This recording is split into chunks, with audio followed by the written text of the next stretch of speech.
The Montreal Canadiens didn't take too many by surprising in re-signing Antti Niemi. His work this was undeniable, and he worked hard to raise his stock in the eyes of many around the league. If you were surprised, then it may have been because you were convinced that Charlie Lindgren would be the backup next. That's still a possibility. September's training camp is going to feature a battle between goaltenders for a single spot. At the moment, Niemi has the edge over Lindgren despite being younger. The Habs can flirt with the idea of keeping him with the Laval Rocket for another year, having the 2019-20 as his time to shine. However, Lindgren could outplay the veteran at camp and take the backup job. Niemi's $950,000 cap hit isn't much in the grand scheme of things, and the Habs would have no problem burying it. That's a conversation for the end of summer. With Niemi locked in, the Montreal Canadiens have two more unrestricted free agents in Chris Terry and Adam Cracknell.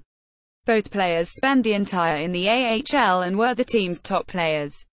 Terry led the league in points with 32 goals and 39 assists.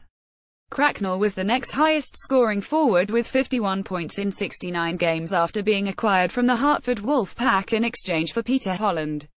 Despite all that, it's more likely that both test free agency and sign with another team. The odds of that happening are more with Terry than Cracknell. The former has been part of the Habs organization for the last 2 years with only 14 games to show for it.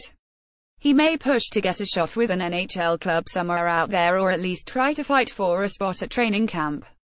If the Montreal Canadiens are in need of a call-up next and both Terry and Cracknell return, they'll be far from the first on the totem pole. On the other hand, I could understand having both back. Laval can't only be made up of 20 to 24-year-olds. Veteran presence goes a long way. Niemi was a priority given what he accomplished.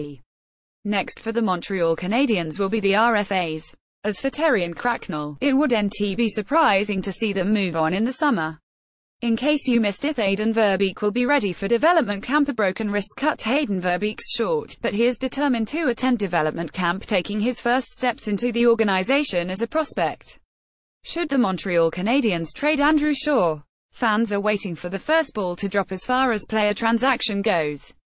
Given his contract, is there a scenario where the Habs choose to move on from Andrew Shaw? Montreal Canadiens re-sign Antti Niemi to a 1-year contract. One more year, the Molson era. Straying from greatness, Geoff Molson has been president and CEO of the Montreal Canadiens since 2009. The franchise has profited since, but there have been few triumphs in the playoffs in the last 11 years. Jake Evans leaves indelible mark after leading hockey program back to the Frozen Four. 2014 7th-round pick completed his final hockey year at the University of Notre Dame. However, the program wasn't always great, and Evans is a large part of things turning around for the Fighting Irish. Paul Wilson named SVP, Public Affairs and Communications for Group Chi. The Montreal Canadiens have a new Senior Vice President of Public Affairs and Communications in Paul Wilson, who will be joining the organization starting August 6.